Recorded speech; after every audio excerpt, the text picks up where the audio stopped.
Assalamualaikum warahmatullahi wabarakatuh.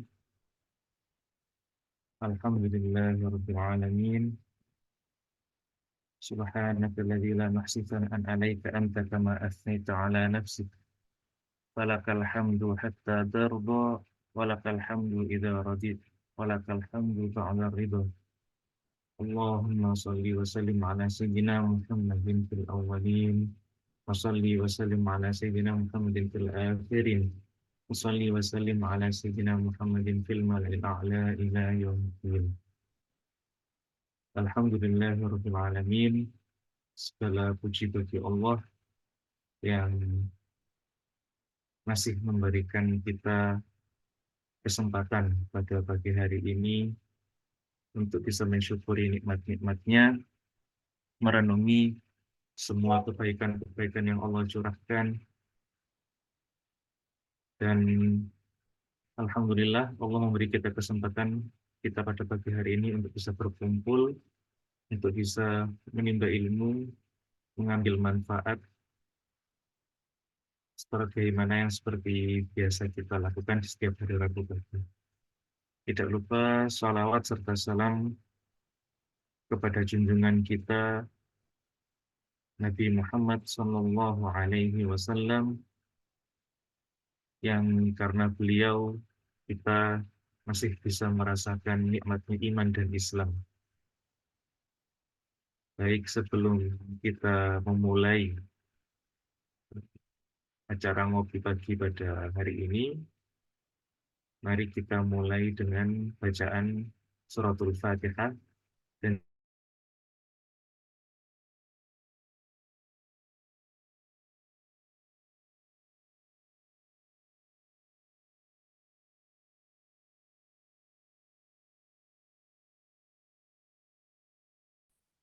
syai'ulillahi lahul Fatihah. A'udzu billahi minasyaitonir rajim. Bismillahirrahmanirrahim. Alhamdulillahi rabbil alamin. Arrahmanir rahim. Maliki yaumiddin. Iyyaka na'budu wa iyyaka nasta'in. Ihdinas siratal mustaqim. Siratal ladzina an'amta 'alaihim ghairil maghdubi 'alaihim waladdallin. Amin.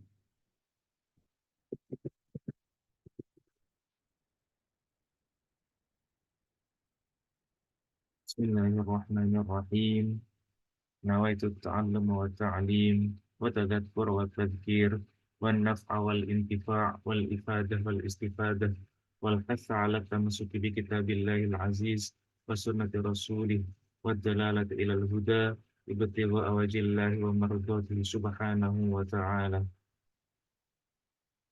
Baik, sebelum kita memulai acara ngopi pagi pada pagi hari ini, mari kita mendengarkan bacaan ayat suci Al-Quran yang insya Allah akan disampaikan oleh Ustadz Muhammad Arfil Abdillah, perwakilan dari Usman Malang. Kami persilahkan. Assalamualaikum warahmatullahi wabarakatuh. Assalamualaikum. A'udzu billahi minasy syaithanir rajim. Bismillahirrahmanirrahim. Ya ayyuhalladzina amanu idza qila lakum tafassahu fil majalis إذا قيل لكم تفسحوا في المجالس فافسحوا يفسح الله لكم وإذا قيل انشزوا فانشزوا يرفع الله الذين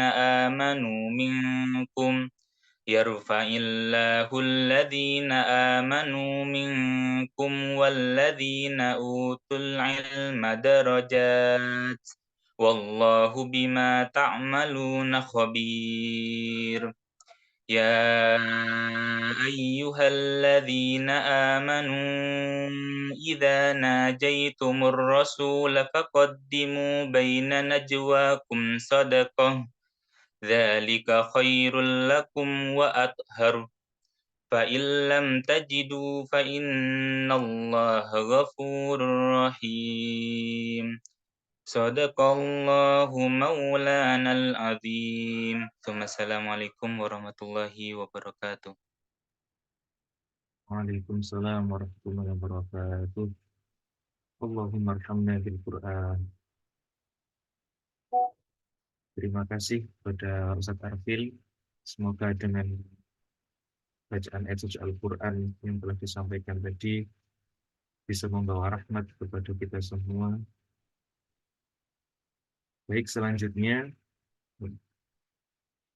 cara selanjutnya adalah ngopi pagi bersama Abi Ridwan Abadi yang akan langsung disampaikan oleh beliau. Waktu dan tempat kami persilahkan. Terima kasih Ustaz Lutfi. A'udzubillahiminasyaitonirrajim. Bismillahirrahmanirrahim. Assalamualaikum warahmatullahi wabarakatuh.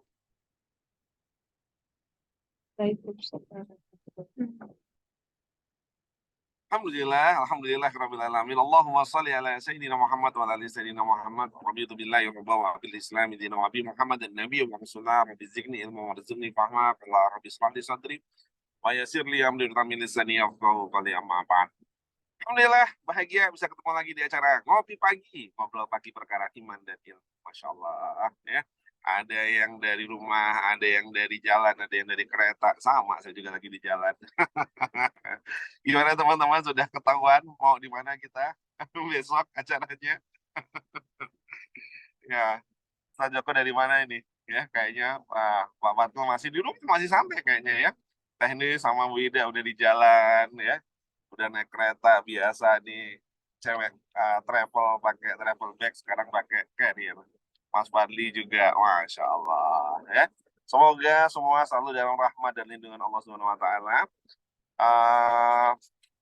Hari ini saya masih di perjalanan, jadi mohon maaf kalau seandainya sinyal, terus gambar dan juga yang lainnya masih kurang optimal karena pada Allah, saya yang harusnya tadi malam berangkat pada maghrib, ini baru berangkat dari Jakarta jam berapa? Jam 11 malam ya. Jadi ini masih di perjalanan. Dan tujuannya kemana? Masih dirahasiakan gitu ya. Sama Mas Mujahid dibilang, katanya, Kus, hati-hati. Biasanya nanti ada yang mengintai ngikutin mobilnya. Jadi jangan sampai ketahuan sama teman-teman katanya. Tuh ada yang minta di-spill. Spillnya saya perjalanan ke Yogyakarta hari ini, insya Allah ya. Jadi kalau dari mobil saya ada di Yogyakarta, itu masih baru sampai Semarang. Kalau ada yang mau buntutin boleh. Tapi hari ini kita akan lanjutkan. Kalau kemarin sudah bicara tentang kick off, saya akan lanjutkan pertemuan kita hari ini adalah tentang disiplin eksekusi ya. Jadi setelah di kick off, di dalam kick off kemarin kita bicara tentang perencanaan kita di 2024. 2024 kita berbicara planning, kita bicara perencanaan, kita bicara tentang strategi, kita bicara tentang rencana-rencana kerja, tapi seringkali bisnis plan itu hanya tinggal rencana. Resolusi tinggal resolusi ya.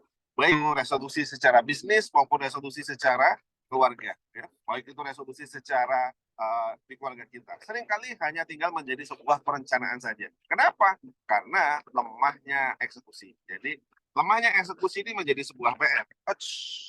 Oh, dimaafkan. Sebentar.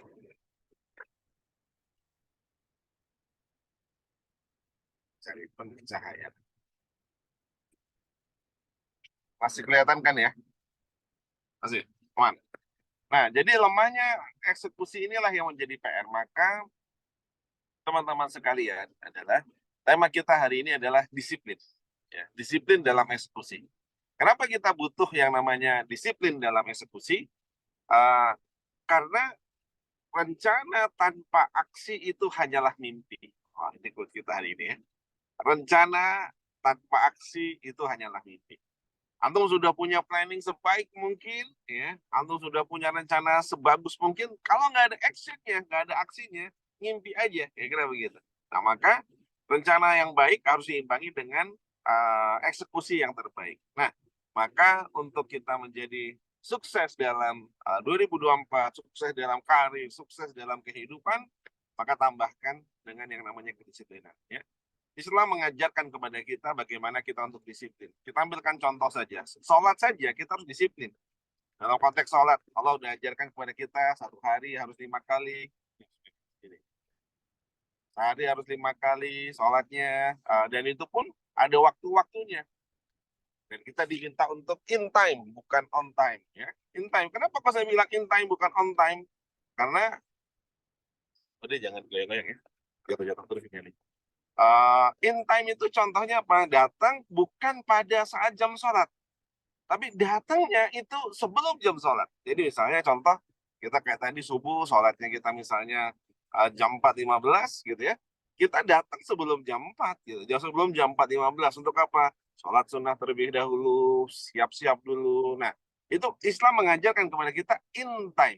In time itu artinya sebelum waktu. Ya. Jadi latihan sebelum waktu, bukan pada saat waktu. Apalagi molor telat gitu ya. Walaupun boleh masbuk gitu, tapi artinya yang baik itu adalah yang in time, yang benar-benar sebelum waktu. Nah, tinggal pertanyaannya nih teman-teman, kira-kira sudah tahu lokasi, sampai lokasi besok kira-kira tepat waktu atau sebelum waktu? Karena harus sampai bersamaan dengan jumlah yang lengkap. Nah, ini menarik ini ya. Apakah Anda bisa tepat waktu? Ini latihan disiplin.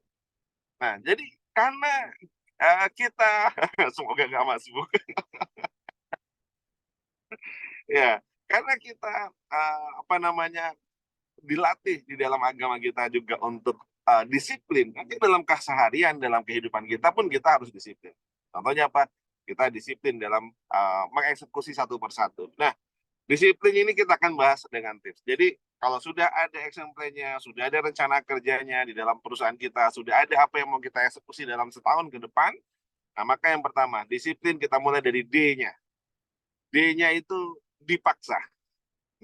D kan, disiplin, D dulu. D-nya adalah dipaksa. Untuk disiplin itu memang butuh dipaksa. Ini sebagian besar dari yang di sini pasti kemungkinan besar berangkatnya ke Malang, berangkatnya ke mana tadi? Teknik posting ke Malang saya baca. Emang di Malang, padahal perasaan sudah dikasih tahu tempatnya bukan di Malang. Ada yang berangkatnya ke Jogja, ada yang berangkatnya ke Surabaya, ada yang berangkatnya ke mana. Nah, mungkin Anda berangkat itu dalam kondisi dipaksa. Ya. Berangkat dalam kondisi terpaksa. Nah, nggak masalah ya. Kemarin saya sampai telepon, datang Pak Karis juga. Dipaksa untuk berani berangkat gitu ya. Nah, jadi teman-teman sekalian, yang biasanya selama ini mungkin bawanya koper, bawanya travel bag gitu ya. Sekarang harus bawa carrier. Mungkin dipaksa. Ada teman-teman juga di sini mungkin yang bahkan untuk kajian subuh saja bangun pagi harus dipaksa. Nggak apa-apa. Kedisiplinan itu dimulai dari dipaksakan dulu di awal. Kenapa? Maka kalau kita lihat ya dalam apa namanya di Islam ya, ketika anak kita sudah usia 7 tahun dan dia belum sholat harus dipaksa, boleh dipukul, kira-kira gitu. Nah, ini metodologi cara mendidiknya. Maka kalau teman-teman ngerasa terpaksa, nggak apa-apa, itu bagian dari langkah awalnya. Kenapa? Untuk disiplin, yang satu kita butuh dipaksa. Nah, dipaksa itu oleh siapa? Ada orang dipaksa oleh guru, ada yang dipaksa oleh apa namanya keadaan, ada yang dipaksa oleh aturan, ya, ada yang dipaksa oleh ya kegagalan, gitu ya. Nah, jadi tinggal milih mana. Lebih enak kita dipaksa oleh siapa? Oleh guru. Kenapa? Karena kalau dipaksa dengan guru itu kondisinya kita masih baik-baik saja. Tapi kalau kita sudah dipaksa oleh keadaan, berarti kita dipaksa disiplin karena kondisi kita memang lagi bangkrut. Kita dipaksa disiplin karena kondisi kita lagi terpuruk. Kita dipaksa disiplin karena kondisi kita lagi mungkin tidak baik-baik saja. Itu pasti akan lebih berat, gitu ya. Contoh misalnya, oh kita mau disiplin misalnya mengatur pola makan. Kalau dalam kondisi kita masih sehat, mungkin akan susah gitu. Tapi ketika misalnya, oh sudah kena diabetes, sakit, nggak boleh makan ini, nggak boleh makan itu, harus minum obat sebelum makan seterusnya. Kamu nggak mau kan dipaksa juga. Dipaksa juga akhirnya jadi disiplin. Kalau nggak, akhirnya apa? Bisa cilaka, bisa masalah. Nah, lebih baik mana? Lebih baik dipaksa agar sama dokter atau sama coach atau sama trainer kita untuk kita disiplin daripada dipaksa sama apa? Sama keadaan. Karena kalau kita dipaksanya sama keadaan, dipaksa karena kita sudah sakit, maka jauh lebih tidak mengenakan. Nah, maka teman-teman, paksalah diri kita untuk bisa disiplin sebelum dipaksa oleh keadaan. Poin pertama, ya. Poin pertama D-nya apa? Dipaksa. Dan kalau kita dipaksa memang gak enak. Iya, memang gak enak, ya. Awalnya mungkin tidak enak, tapi lama-lama kita nanti akan mulai nyaman. Kalau itu sudah kita lakukan, dari dipaksa lama-lama jadi biasa, ya. Lama-lama kita jadi terbiasa, lama-lama kita jadi apa namanya nyaman untuk mengerjakan tadi action plan yang sudah kita lakukan. Nah, mungkin kenapa di awal tidak nyaman? Karena tidak terbiasa. Ketika kita dipaksakan, kita mulai terbiasa, maka kita ngerjakannya mulai enak. Nah, apa yang dilakukan? Nah, dipaksa untuk apa? Nah, action plan di breakdown menjadi sprint. Sprint itu misalnya harian, Anda cek data apa yang harus dikerjakan, apa yang harus dieksekusi. Nah, setiap hari apa yang harus dikerjakan, apa yang harus dieksekusi ini. Nah, Anda mulai sprint. Sprint itu kayak laporan harian. Gitu ya. Jalan agak cepat dikit nggak apa udah. Tapi yang penting nggak goyang-goyang ya. Oke. Nah, mohon maaf ya. Nah, jadi yang penting kita bisa cek tiap hari checklist. Tiap hari checklist. Nah, banyak metodologi. Nanti kalau pas misalnya offline mungkin kita bisa bahas. Tapi kalau dalam online, contoh, satu metodologi yang bisa kita pakai, saya cara paling sederhana dulu saya catat. Bangun pagi kayak gini saya catat daily activity-nya. Oh, dari bisnis plan saya mana yang kira-kira harus selesai di bulan Januari, apa sih yang mau saya kerjakan, saya tulis. Padahal lah kemarin saya baru sempat pra-raker. Baru pra-raker. Teman-teman sudah raker semua, saya baru pra-raker. Belum kick-off. Jangan kan kick-off. Raker aja baru tanggal 25-26 nanti akhir bulan. Ketika saya kemarin pra-raker, kita cek ternyata apa jadwal sampai Januari 2025 full. Januari 2025. Jadi baru nata jadwalnya SBC, nata jadwalnya di klien, nata jadwalnya apa, udah full sampai dengan Januari 2025. Itu pun masih banyak sekali agenda yang belum bisa dimasukkan. Nah, itu contoh. Nah, biasanya nanti setiap pekan atau setiap hari kayak gini saya lakukan breakdown. Oh, ini hari ini apa saja yang mau dilakuin. Poin A, B, C, D. Terus kita tulis, misalnya baik itu hal-hal yang sifatnya urgent dan baik hal-hal yang sifatnya bisa didelegasikan. Nah, nanti biasanya baru jalan hari satu persatu kita delegasikan, kita checklist dan seterusnya. Nah, maka apa yang pertama lakukan namanya tadi dipaksa dulu untuk melakukan action plan dengan melakukan daily activity. Tulis. Nah, itu metode yang pertama. Pakai apa? Hanya sekedar ditulis. Kalau nggak ditulis pakai apa? Bisa masukin ke Google Calendar. Masukin dulu kalender pagi jam berapa sampai jam berapa ngapain, jam berapa sampai jam berapa ngapain. Jadi kita punya asisten pribadi. Siapa asisten pribadinya? Google, gitu ya. Jadi asisten Google. Dia akan ngingetin kita jam sekian alarm bunyi untuk ngapain, jam sekian alarm bunyi untuk ngapain, jam sekian alarm bunyi untuk ngapain. Kenapa? Karena prakteknya banyak sekali teman-teman yang nggak punya time management atau pengelolaan waktu sehingga berantakan semua. Bukan karena nggak bisa disiplin, tapi kenapa? Karena berantakan, lupa. Atau buat janji, padahal ada janji yang lainnya, ada schedule, akhirnya ketiduran, mungkin ada yang akhirnya ketabrak bareng acaranya. Jadi banyak bermasalah. Poin yang pertama ya. Kalau nggak pakai Google Calendar, pakai apa lagi? Kalau misalnya nggak pakai Google Calendar, bisa juga menggunakan papan sprint di dinding. Taruh, seret. Jadi papan sprint di dinding kita buat backlog namanya. Backlog itu apa? Backlog itu Anda boleh nulis, hari ini goalnya apa yang tercapai, activity-nya apa, taruh di dalam papan proses. Nanti dari papan proses itu nanti kita bisa ngelihat ada apa, planning, proses, dan jadi Anda bisa pindahin tuh. Oh, kalau sudah mau dikerjakan, pindahin. Jadi termonitor. Ada juga bisa pakai split sheet. Jadi banyak yang bisa dipakai. Ya, tadi yang pertama bisa ditulis manual di kertas atau di buku. Yang kedua bisa pakai Google Calendar, pakai asisten Google. Yang ketiga bisa pakai papan sprint. Papan sprint itu tempelin ya di dinding. Dulu pernah saya pelajari kan. Yang keempat bisa pakai apa? Bisa pakai split sheet atau pakai aplikasi untuk kita bisa ngecek. Yang terakhir pakai asisten pribadi. Wah, kalau sudah 1, 2, 3, 4 tetap nggak memungkinkan, ya harus punya asisten pribadi. Kalau sudah sangat sibuk sekali, ya kayak Kang Aldi, ini presiden, nah tadi malam kita meeting, aduh ini kelupaan, oh, berarti memang kayak Kang Aldi sudah waktunya punya asisten pribadi. Kenapa? Beliau menjabat presiden SPC, jadi owner juga, jadi tamir masih juga, jadi Pak RT juga, wah, judul udah banyak. Kalau seandainya nggak punya pengelolaan waktu yang baik, pasti kemungkinan besar susah untuk bisa disiplin, ya. Nah, itu poin pentingnya. Ini seru ya kajian kita hari ini, saya ngelihat ada yang di bis, ada yang di kereta gitu ya, ada yang di perjalanan. Emang pada mau kemana sih? Ya, Mas Epi udah ketawa-ketawa aja nih tadi. Banyak yang masih di rumah tapi ini.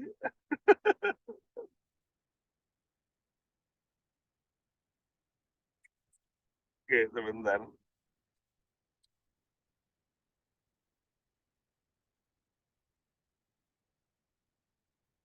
Oke, ya lanjut lagi sebentar.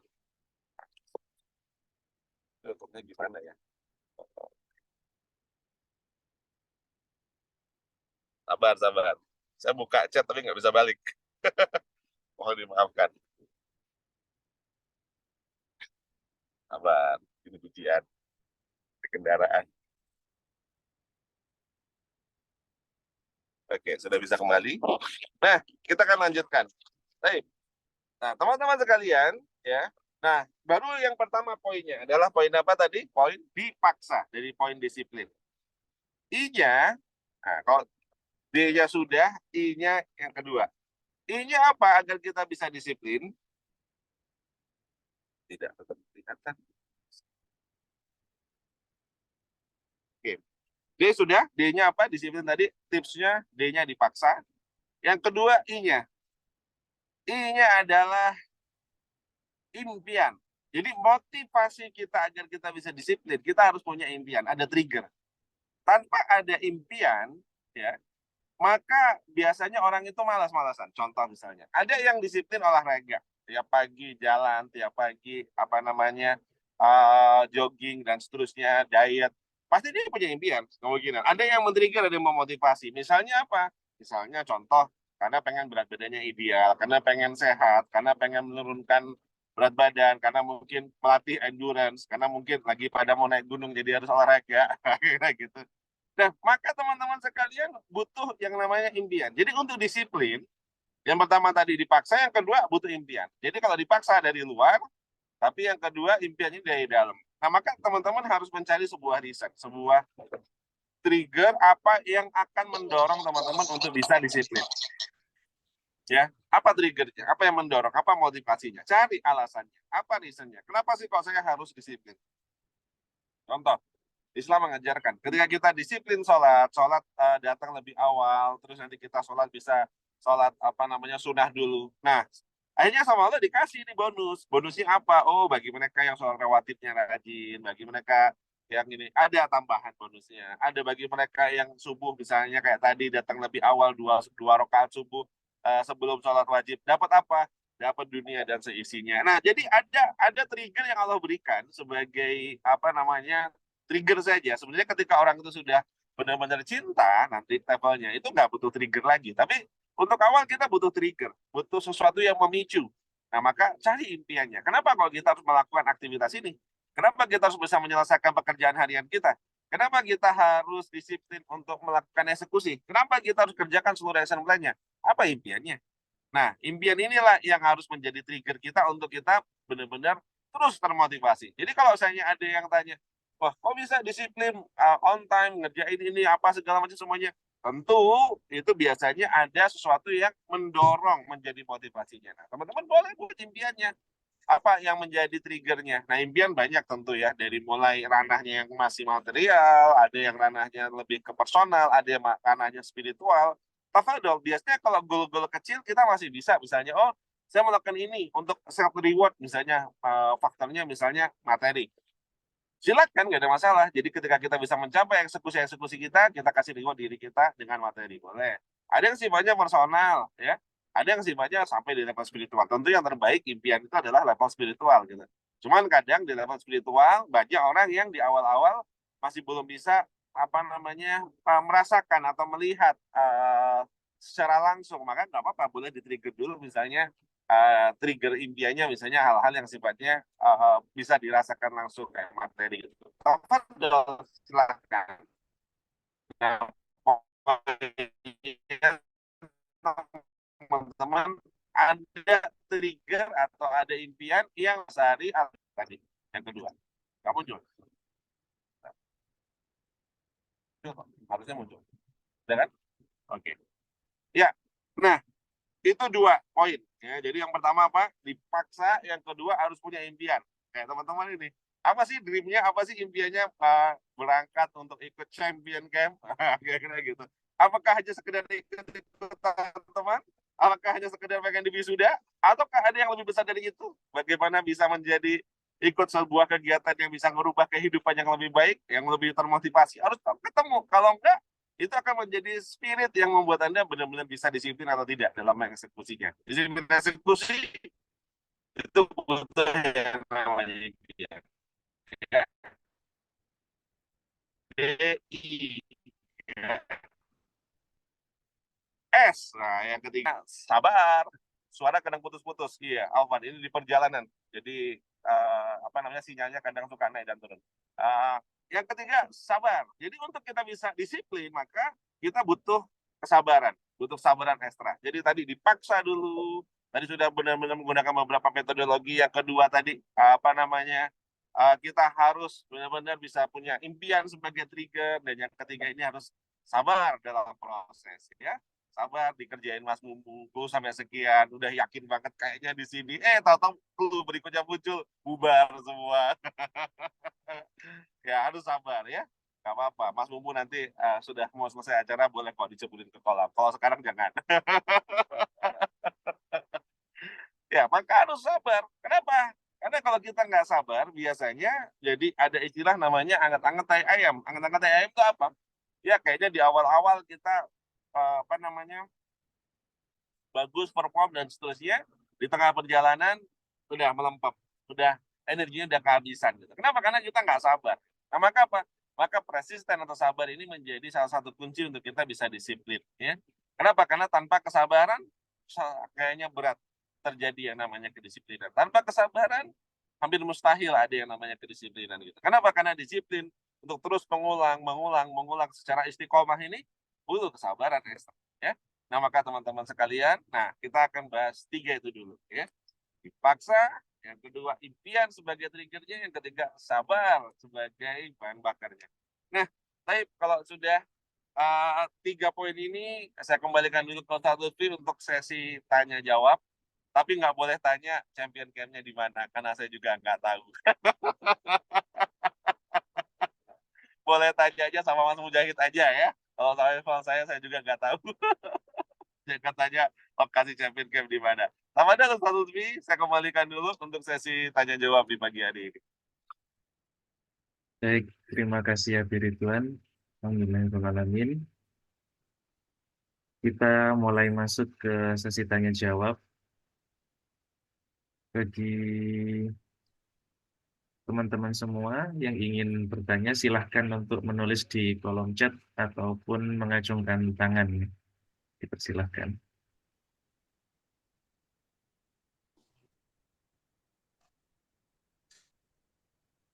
Sambil kita menunggu pertanyaan yang masuk, ya, seperti yang disampaikan oleh Ridwan tadi, bahwasanya disiplin eksekusi, saya sedikit review sedikit ini ya.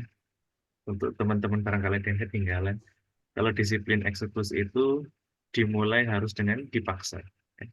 Dimulai dengan dipaksa. Kemudian dimulai dengan membuat action plan yang sudah di list. Setelah action plan sudah selesai, ada di list, ada namanya sprint board, ya, sebetulnya sprint board. Jadi tiap hari laporan apa aja yang sudah kita lakukan hari ini, kemudian besoknya apa, ya. Jadi selalu terkontrol untuk disiplin eksekusi.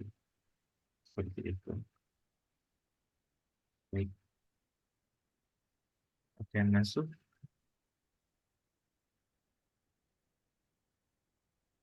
Izin bertanya, Coach, tanggal 11 kejutan agendanya di mana? Hari ini agenda saya ke Yogyakarta.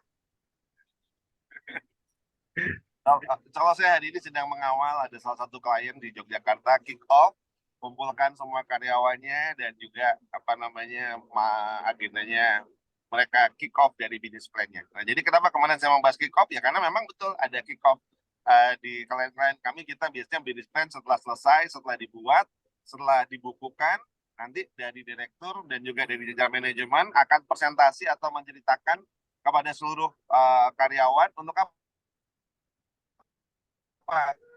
semua tahu apa yang tahun ini menjadi goal, menjadi target baik itu, dan apa yang menjadi penekanan atau narasi yang akan dikejar. Ya, ini hari ini agenda saya ngawal kick-off, insya Allah seperti itu. Sampai sore kemungkinan besar di Yogyakarta. Ya, itu kira-kira saja kalau saya sampai sore di Yogyakarta berarti acara di mana ya? Baik, lanjut, Satu B. Pertanyaannya ada yang sama ya, sedang menuju perjalanan ke mana? Sudah dijawab tadi ya. Ya, Kemudian dari perjalanan. saudara Asil Dwi Yuliarto. Coach, untuk marketing di medsos, apa sebaiknya kita pilih satu platform tapi maksimal atau diimbangi beberapa platform? Oke, apakah kita menggunakan satu platform atau kita menggunakan beberapa platform? Pertama, kenali dulu customer kita. Persona buyer atau profile dari customer kita seperti apa. Jadi bukan masalah platform apa yang cocok, tapi lihat dulu customer kita siapa. Misal customer kita ibu-ibu, mama gitu ya. Mama ini usianya rentang usia yang misalnya 35 tahun ke atas. Oh, 35 tahun ke atas kemungkinan masih mainnya Instagram. Maka platform yang cocok kemungkinan Instagram. Tapi cek lagi, mama ini kira-kira behavior-nya berubah nggak saat ini? Behavior itu kebiasaan perilakunya. Oh, tapi mama usia 35 tahun ke atas sekarang mainan TikTok juga ya. Anda harus adaptasi, ikuti juga main TikTok. Oh, mereka juga di Shopee ya. Udah kita masuk di Shopee. Jadi alasan untuk kita masuk dalam satu platform itu bukan karena suka nggak suka, tapi lebih kepada kita ngelihat apakah di sana market kita. Kan kalau kita umpamakan misalnya customer kita itu ikan, platform itu kolam. Nah, ikan ini bergerak terus, dia punya behavior. Kadang dia ada di dalam satu kolam, kadang dia pindah ke kolam yang lain. Nah, kita harus jeli untuk ngelihat di kolam mana ikannya paling banyak. Nah, jadi ketika kita ngelihat misalnya, oh, kolam TikTok ini lagi naik. Pertumbuhan TikTok tahun 2023 itu 26% growth pertumbuhan. Instagram cuma 2%, Facebook turun. Nah, jadi artinya apa? Facebook turun sampai 6% kalau nggak salah. Jadi Facebook turun, Instagram juga turun 2%, Facebook 6%, Instagram 2%, WhatsApp naik 2%, tapi TikTok naik 26%. Oh, berarti kita bisa ngelihat trennya orang pindah ke TikTok misalnya. Tapi apakah Instagram bermasalah? Enggak, kan masih turunnya cuma 2%. Berarti jumlahnya masih sangat besar di Instagram. Itu kalau target marketnya mama. Kalau targetnya mahasiswa, berarti beda lagi. Targetnya anak-anak, milenial beda lagi. Nah, jadi kita punya pendekatan penetrasi disesuaikan dengan target marketnya. Maka yang pertama adalah kenali dulu siapa target market kita yang mau kita maksud. Itu yang poin pentingnya ya. Jadi kalau saya memang alirannya adalah multi channel marketing. Jadi multi channel itu artinya ya market kita ada di mana, kita cegat dari semua kanal gitu. Tapi kita harus tahu kanal utama yang disitulah kita spend budget untuk marketingnya yang dioptimalkan. Yang lain eksistensi saja. Tapi yang penting kita tahu dulu kanal mana yang menjadi priority, kanal mana yang menjadi kolam mana yang kira-kira akan kita optimalkan. Nah, itu poin yang penting yang harus kita pahami. Ada di semua platform, tapi tentu menghidupi banyak platform itu biaya. Maka apa yang harus kita lakukan? Maka kita harus tahu mana yang harus kita optimalkan. Ya, jadi dibaca terus. Saya biasanya kalau di perusahaan kita buat ada dashboardnya. Oh, lead dari kanal A berapa, lead dari kanal B berapa, lead dari kanal C berapa. Kita evaluasi terus tiap bulan, mana yang paling bagus konversinya, nah itu yang kita maintain dengan baik. Kira-kira begitu. Tafadhal, yang lain. Baik, terima kasih. Ada lagi pertanyaan yang lain? Belum, Mas? Ada lagi?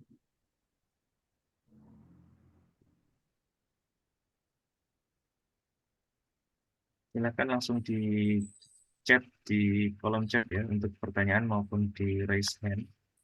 Oke, silakan di chat boleh. Nah, ini Bu Erma juga kayaknya di kereta. Ini banyak yang lagi di kereta ini kayaknya ya. Kalau Mbak Lintang, Pak Pur, sama Bu Suci naik kereta apa naik bis ini?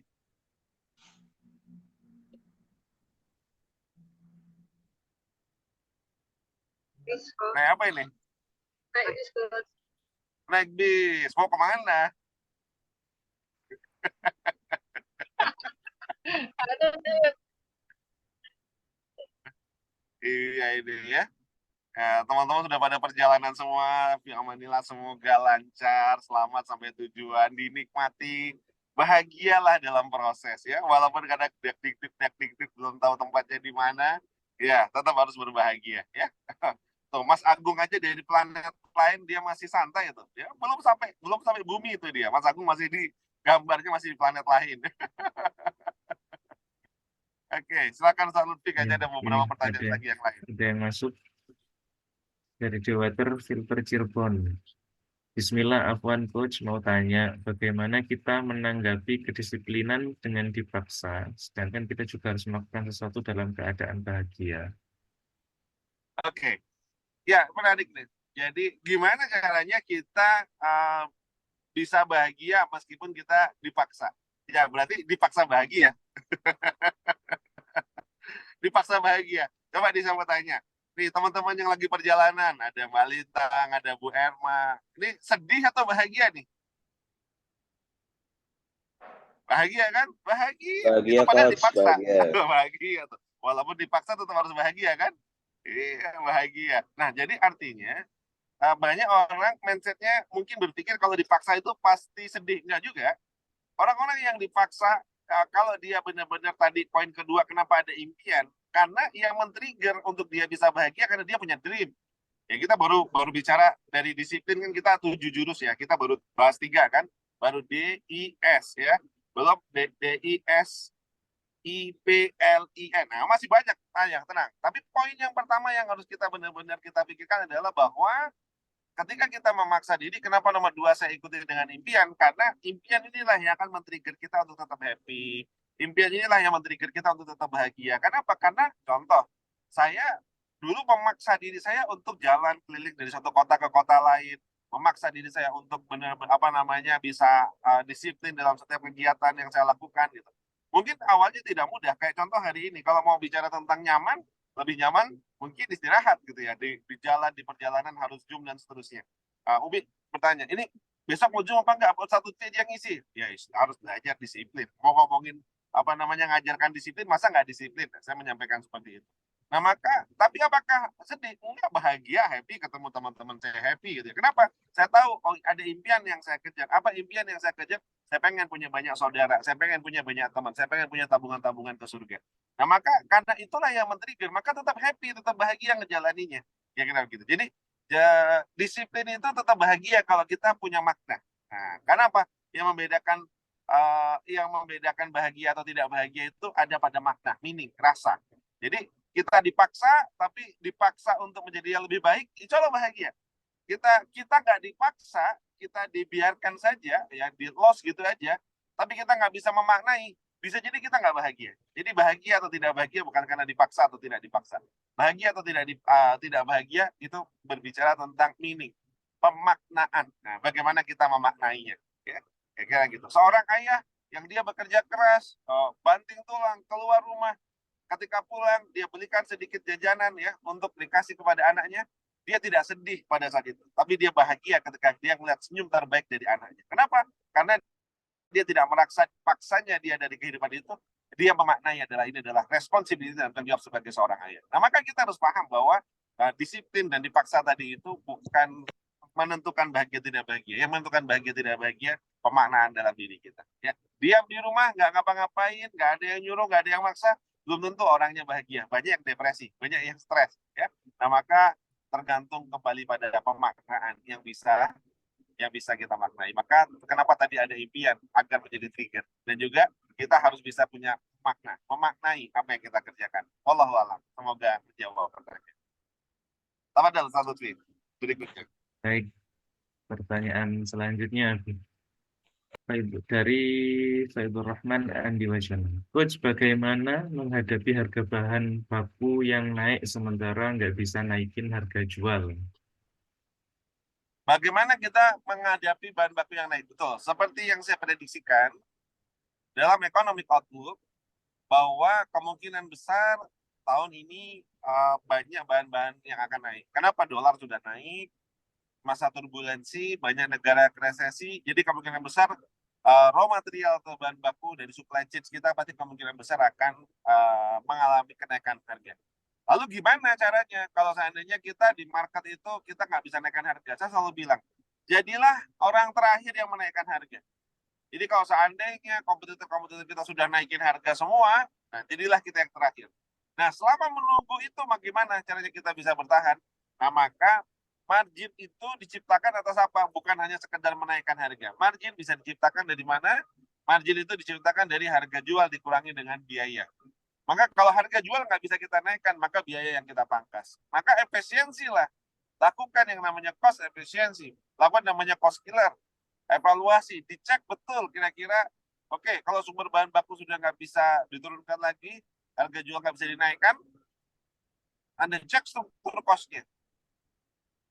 Mana yang bisa diefisiensikan, mana yang bisa ditekan, mana yang bisa disubstitusikan, mana yang bisa diganti. Variabel mana yang jadi fix bisa dijadikan variabel dikurangi dan seterusnya. Kira-kira begitu. Ya, maka insya Allah kalau kita bisa menekan sedikit demi sedikit cost-nya, maka kita akan menambah margin-nya. Nah, kira-kira begitu. Allah. Baik, ada lagi? Baik. Pertanyaan selanjutnya dari Selamat Nursalim.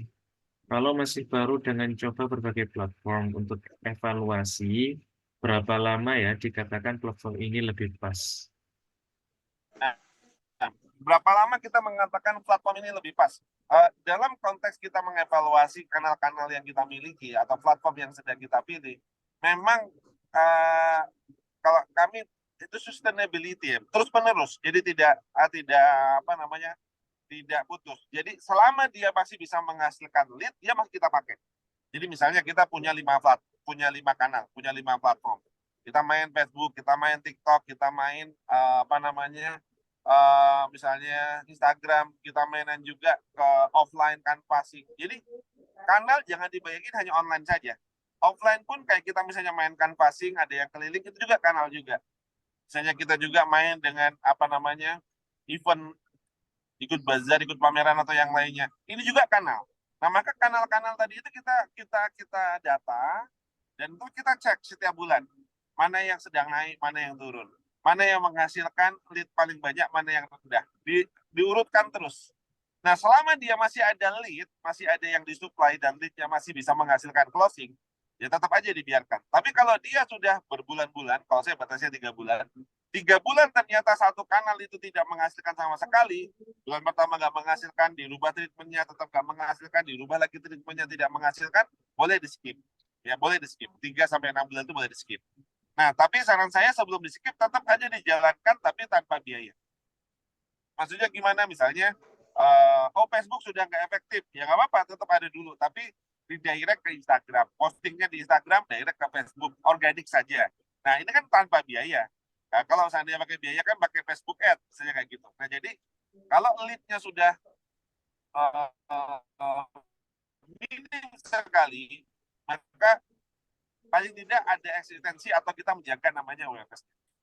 Kira-kira begitu, Ustaz Nur Salim. Jadi berapa lama waktu yang dibutuhkan untuk kita memvalidasi dan memutuskan untuk kita tidak menggunakan satu platform? Saya 3-6 bulan, tapi poinnya selama menghasilkan lead, selama masih ada prospek dari sana, selama masih ada database yang bisa disuplai, atau selama market kita masih ada di sana, kita maintain. Kira-kira gitu. Tapi dengan pendekatan yang tidak berbahaya. Tapi kalau yang bagus lead-nya, maka kita push dengan iklan, di booster di sana, cari apa namanya KOL, kita gandeng influencer dan seterusnya. Kira-kira. Baik, ada pertanyaan lagi. Coach izin bertanya, bagaimana cara mempromosikan atau mengenalkan produk baru ke konsumen, sedangkan kita tidak punya database atau kontak pelanggan? Oke, bagaimana mengenalkan produk baru kepada konsumen? Padahal kita nggak punya database. Ya kayak tadi, harus paham dulu siapa customer-nya. Database itu sebenarnya bisa dua, bisa dimiliki atau bisa dicari. Jadi contoh, ada namanya building list. Kalau kita online pendekatannya bisa pakai building list. Kalau kita offline yang membuat daftar nama prospek, kira-kira begitu. Batas sederhananya seperti itu. Saya ambilkan contoh untuk yang offline. Target marketnya emak-emak gitu ya. Tinggalnya di perumahan-perumahan. Saya nggak punya database sama sekali. Maka apa yang harus dilakukan? Ya datangin perumahan. Datangin perumahan, kita kanvasing, keliling. Prinsipnya sederhana. Jangan mau kalah dengan abang sayur. Abang sayur baru, dia datang ke perumahan, bawa sayur. Dia sudah percaya diri, optimis akan laku. Ya, dia bawa tuh sayur keliling dari perumahan-perumahan gitu. Padahal dia masih baru. Nanti kalau dia lakukan terus-menerus lama-lama kan akhirnya mulai punya apa namanya kenalan, punya pelanggan, punya ini. Maka poinnya penting adalah kita masuk ya untuk benar-benar bisa apa namanya mengenal atau menyentuh target market itu kalau secara offline. Nah, bisa di funneling. Funneling contohnya apa? Buatkan dulu program-program yang murah atau gratis untuk mengumpulkan tipe-tipe target market kita ke dalam satu kanal. Bisa juga dengan pendekatan seperti itu. Jadi kalau mau bahas funneling panjang. Tapi poinnya adalah kalau kita nggak punya database, maka cari database. Poinnya itu. Kalau online gimana? Nah, kalau online, kalau kita udah paham tentang target market, persona buyer kita seperti apa, Anda langsung iklan, targeting, langsung juga bisa, nggak masalah. Jadi, oh saya udah tahu di target market saya wanita usia sekian sampai sekian, pendapatannya kira-kira sekian, hobinya apa, segala macam. Udah diiklankan saja dulu. Nah, kalau udah diiklankan, pasti dapat database, building list kan nanti. Nah, itu tips untuk yang awal belum pernah, belum punya database. Atau gandeng. Nah, itu untuk hanya sementara untuk mencari database yang kira begitu pendekatannya. Baik, semoga menjawab. Baik, Ada lagi, Ustaz Lutfi? masih ada 2. Baik, apakah disiplin ala militer itu bisa buat bahagia, Coach? Apakah disiplin alam militer bisa membuat bahagia? Tergantung. Jadi disiplin itu memang pada dasarnya adalah militer itu adalah gaya kepemimpinannya, style leadershipnya atau budaya organisasinya. Di Islam kita diajarkan disiplin bukan gaya militer kan, artinya kita datang sholat, kita bayar zakat, itu semuanya atas dasar kesadaran diri. Ya bukan yang kayak militer. Tapi ada juga yang dengan pendekatan kayak di Islam nggak bisa gitu, nggak bisa pendekatannya maksudnya yang hanya dengan edukasi dilatih apa segala macam, mungkin ada yang nggak bisa pendekatannya. Maka kalau memang dia nggak bisa didekati dengan gaya kajian, maka jadi harus ada gaya militer misalnya gitu.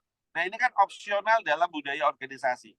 Nah maka budaya organisasinya kita harus tahu budaya organisasi kita kayak mana. Nah kalau kemarin kembali kepada style, contoh sederhana kita balik ke dalam human capital mastery ya. Golongan darah ada 4, ada tipe A, B, O, dan B. O dan B ini sangat berat untuk menjalankan budaya organisasi kayak militer gitu. Karena orang O dan B suka SANDW ya kira gitu kan. Nah, kalau golongan darahnya A, B, dia disiplin memang, dia dikasih gaya militer, dia oke gitu. Jadi memang ada budaya organisasi. Nah, kita ngelihat di perusahaan kita itu perusahaan apa? Kalau perusahaan kita perusahaan kreatif, perusahaan yang harus coding, perusahaan yang harus banyak konten, perusahaan yang harus apa, biasanya kurang cocok dengan gaya militer. Kenapa? Karena perusahaan kreatif itu mut-mutan dan kadang kerjanya nggak bisa diukur pakai waktu. Selesainya berapa lama, maka KPI-nya bisa dirubah. Pendekatannya ini karena seni. Jadi dia pendekatannya mungkin nggak bisa dengan gaya kayak militer atau disiplin yang benar-benar satu komando, ikutin aturan terus dan seterusnya.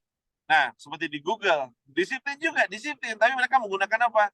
Menggunakan target hasil. Jadi yang dikunci adalah produktivitasnya. Mereka harus bisa menghasilkan. Gayanya pendekatannya berbeda. Ya. Tapi ada perusahaan manufaktur, garment, produksi.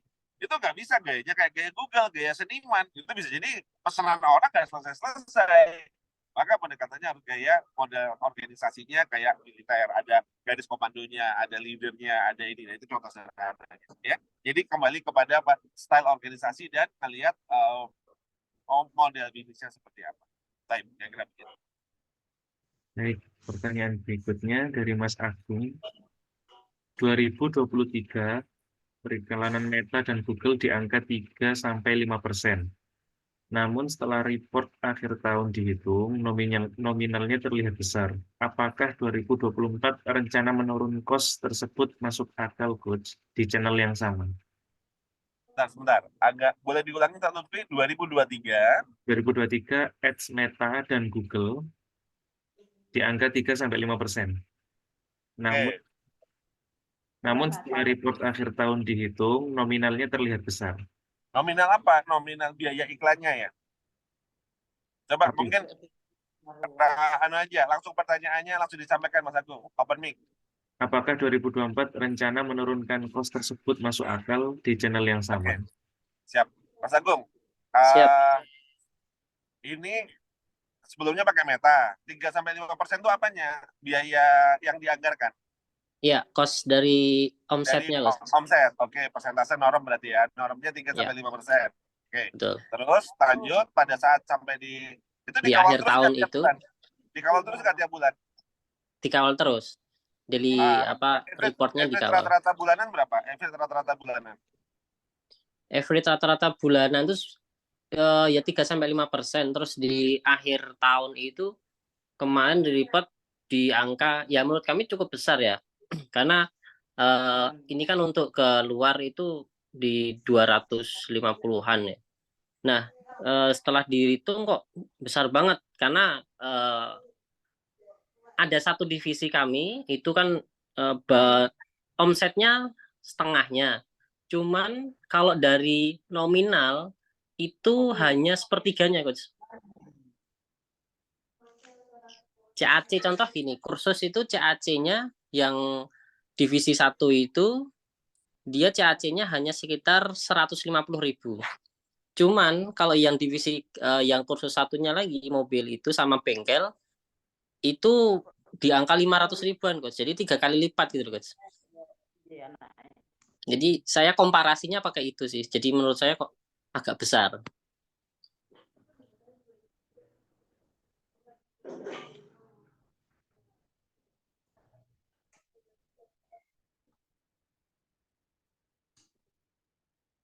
Nah, tinggu apa? Nggak ada suaranya, Abi.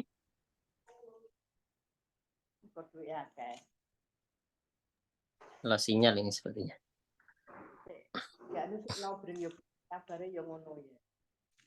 Sepertinya koneksinya terputus ya, dari Ridwan. Mungkin kita tunggu beliau masuk lagi.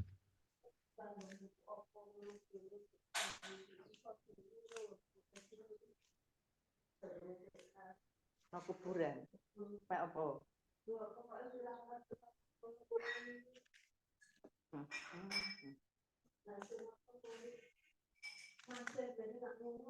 Apa? No. Iya.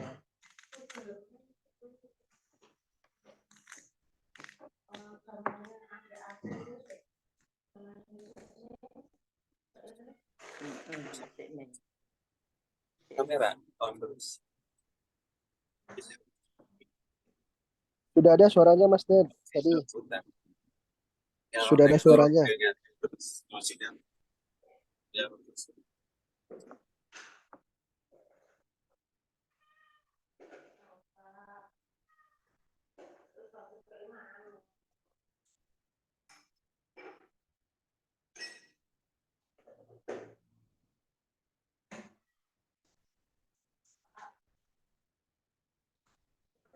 Masih menunggu Abi Ridwan untuk bergabung kembali.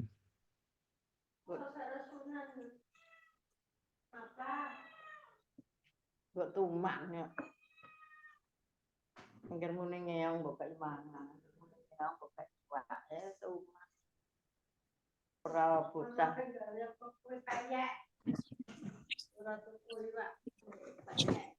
Oke.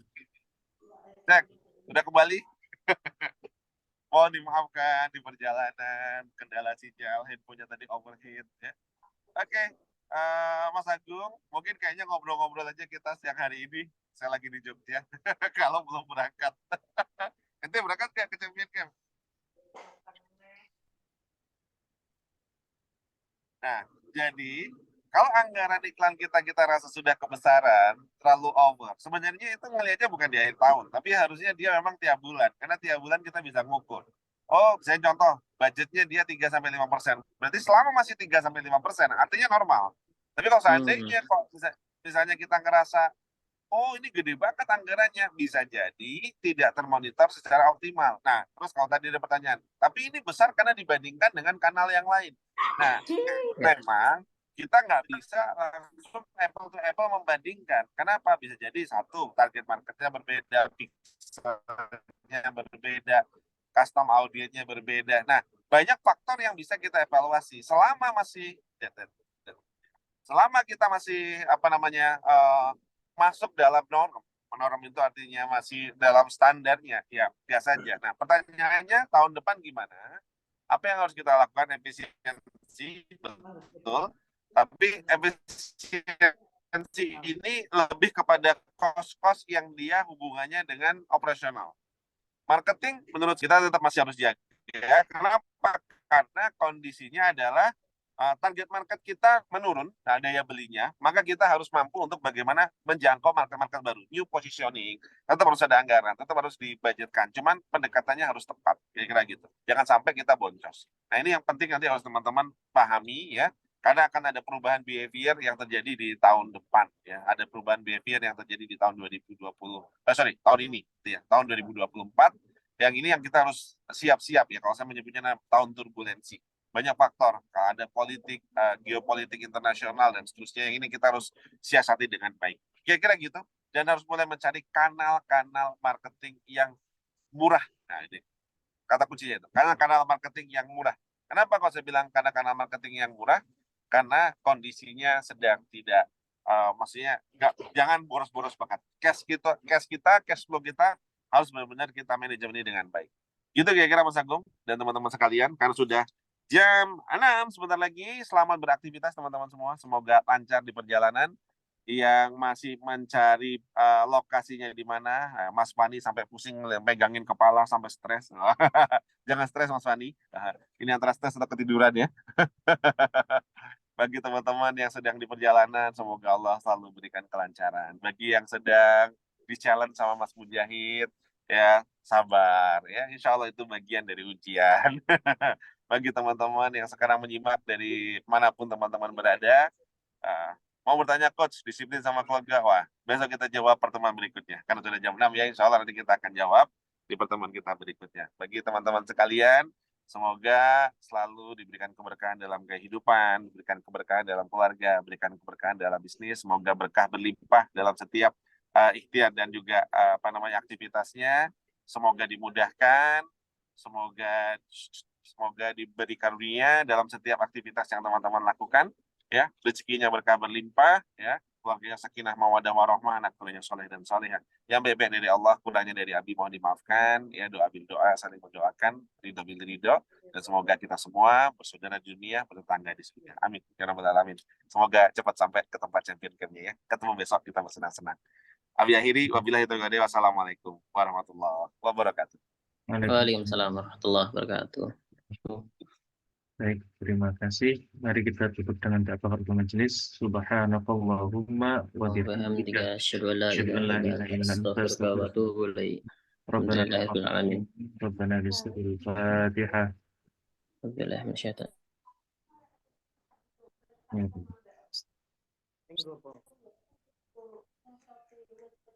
Baik, terima kasih teman-teman yang sudah bergabung. Insya Allah kita akan bertemu lagi di ngopi pagi berikutnya, ngobrol perkara iman dan ilmu di hari Rabu yang akan datang. Terima kasih kehadirannya. Assalamualaikum warahmatullahi wabarakatuh. Waalaikumsalam warahmatullahi Waalaikumsalam warahmatullahi wabarakatuh.